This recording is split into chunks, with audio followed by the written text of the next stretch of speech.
Good morning, students. Here we are studying about the redox reaction. और redox reaction के बारे में पढ़ने के लिए हमने अभी तक reduction and oxidation के बारे में स्टडी कर लिया था और reduction and oxidation से रिलेटेड आज हम redox reaction में इक्वेशंस को या रिएक्शंस को बैलेंस करने वाले हैं कि इन केमिकल रिएक्शंस को किस तरह से बैलेंस किया जा सकता है। तो स्टूडेंट्स, सबसे पहले तो आज का हमारा टॉपिक है वो है balancing of chemical reaction.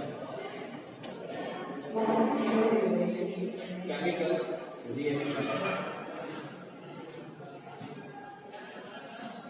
First of all you have to know कि बैलेंस ऑफ केमिकल रिएक्शन जो होती है उसको दो टाइप से हम केमिकल रिएक्शन को बैलेंस कर सकते हैं। सबसे पहला जो मेथड है वो होता है ऑक्सीडेशन नंबर मेथड और सेकंड है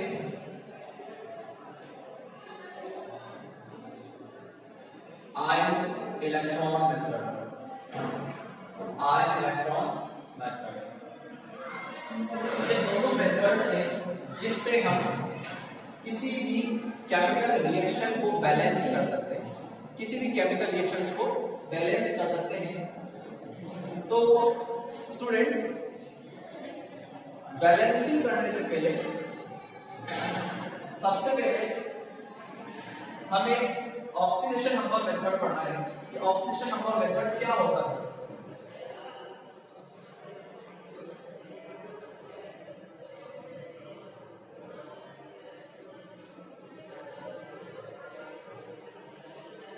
oxidation number method,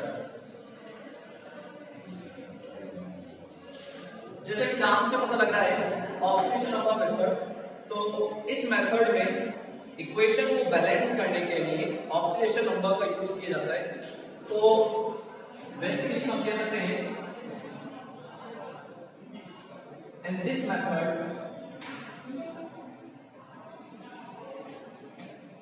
a chemical equation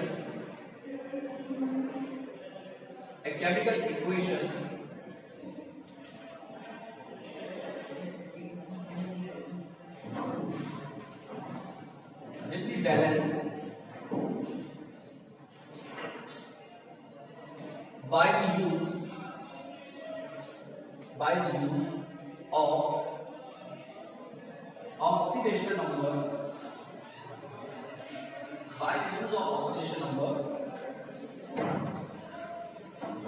of elements। तो एलिमेंट्स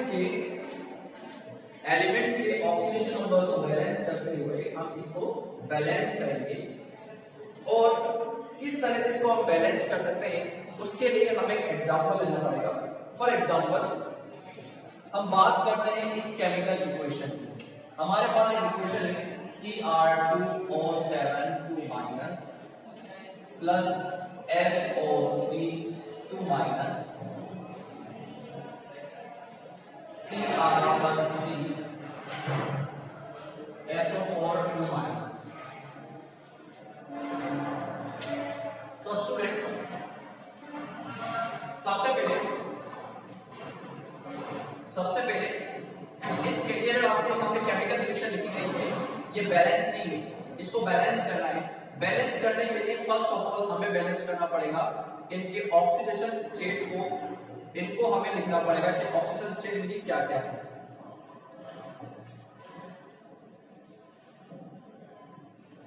सबसे पहले हम बात करें यहाँ पे क्रोमियम की। तो जैसे कि हमने प्रीवियस क्लासेस में ऑक्सीडेशन नंबर निकालना सीखा है, उसी तरह से हमें पता लगता है कि क्रोमियम का ऑक्सीडेशन नंबर यहाँ होगा +6, ठीक है।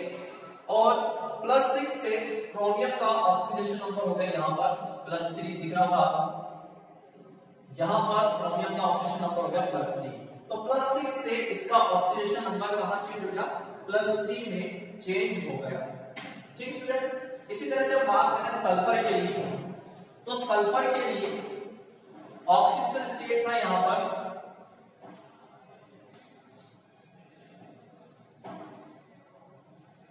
+4 और यहां पर ऑक्सीजन स्टेट हो गया इसका +6, +4 एंड +6। तो स्टूडेंट्स फर्स्ट ऑफ ऑल हमें जब हमने ऑक्सीडेशन नंबर मेंशन कर दिए तो ऑक्सीडेशन नंबर मेंशन करने के लिए सबसे पहला काम हमें से करना होगा इसके ऑक्सीडेशन नंबर को बैलेंस करना। और ऑक्सीडेशन नंबर को बैलेंस करने के साथ साथ हमें ये भी ध्यान रखना है कि इसके एलिमेंट भी क्या रहे, बैलेंस रहे। तो स्टूडेंट्स सबसे पहले हम देख रहे हैं कि क्रोमियम जो था वो +6 से +3 में रिड्यूस हो गया। पहले इसका ऑक्सीजन नंबर था +6, अब इसका ऑक्सीजन नंबर है क्या +3। तो इसके ऑक्सीडेशन नंबर में क्या हुआ, रिड्यूस हुआ। तो ऑक्सीडेशन नंबर को बैलेंस करने के लिए यहां क्रोमियम थे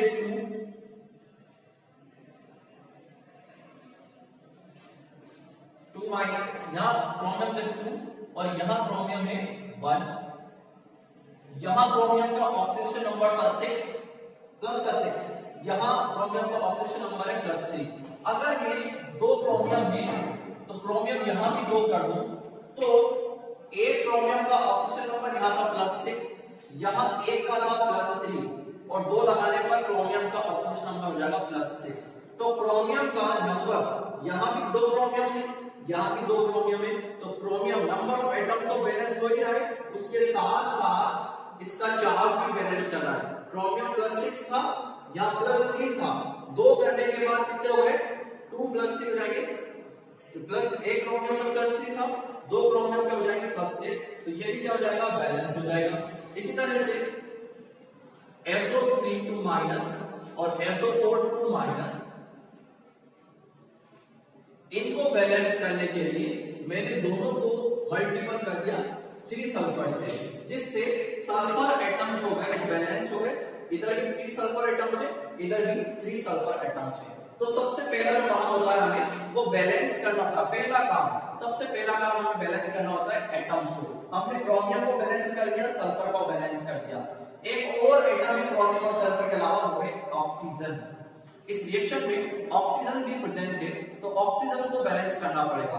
रिएक्टेंट में देखें तो रिएक्टेंट में 7 3 3 9 ऑक्सीजन इधर है, 7 ऑक्सीजन इधर है। तो टोटल कितने ऑक्सीजन हुए, 16 ऑक्सीजन इधर है। जबकि हम बात करें इधर तो 3 4 12, इधर 12 ऑक्सीजन है, इधर 7 ऑक्सीजन है, इधर 16 ऑक्सीजन है। तो इधर 4 ऑक्सीजन कम है। तो ऑक्सीजन को बैलेंस करने के लिए आप याद रखिएगा, जब भी ऑक्सीजन को बैलेंस करना हो तो ऑक्सीजन को बैलेंस करने के लिए वाटर का यूज किया जाता है। वाटर, तो वाटर का फॉर्मूला होता है H2O। हमारे पास इस तरफ प्रोडक्ट की तरफ 4 ऑक्सीजन कम है, 4 ऑक्सीजन कम है, तो हमने 4 H2O ले लिया ताकि हमारे पास 4 ऑक्सीजन आ जाए। तो अब 3 4 12 एंड 4 ऑक्सीजन हो जाएंगे 16 ऑक्सीजन। और यहां पर भी हमारे पास क्या है, 16 ऑक्सीजन, Cr2O7 2- प्लस 3SO3 2-। लेकिन क्रोमियम दोनों साइड, रिएक्टेंट और प्रोडक्ट दोनों के साइड +2, 2 ऑक्सीजन से 2 क्रोमियम है, सॉरी क्रोमियम दोनों साइड 2 है, सल्फर दोनों साइड 3 है, ऑक्सीजन दोनों साइड 16 है। लेकिन अब आप देखेंगे यहां पर 8 एक्स्ट्रा हाइड्रोजन हो गए। कितने एक्स्ट्रा हाइड्रोजन, 8, और यहां पे एक भी हाइड्रोजन नहीं है।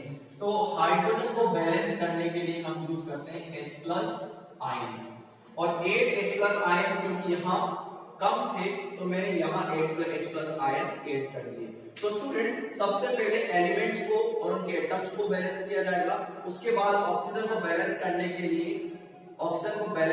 के लिए वाटर मॉलिक्यूल्स ऐड किए जाएंगे, और दूसरी साइड जिस तरफ हाइड्रोजन कम है, हाइड्रोजन को बैलेंस करने के लिए H+ आयन ऐड किए जाएंगे। यहाँ आपकी जो केमिकल रिएक्शन है ये कंप्लीटली बैलेंस है, इसमें एटम्स बैलेंस है, इसमें चार्ज बैलेंस है, इसमें ऑक्सीडेशन नंबर बैलेंस है। तो स्टूडेंट्स ये बैलेंसिंग ऑफ केमिकल रिएक्शन के लिए हमने ऑक्सीडेशन नंबर मेथड पढ़ लिया है। नेक्स्ट क्लास में हम इलेक्ट्रॉन आयन इलेक्ट्रॉन मेथड की स्टडी करेंगे। Thanks for watching.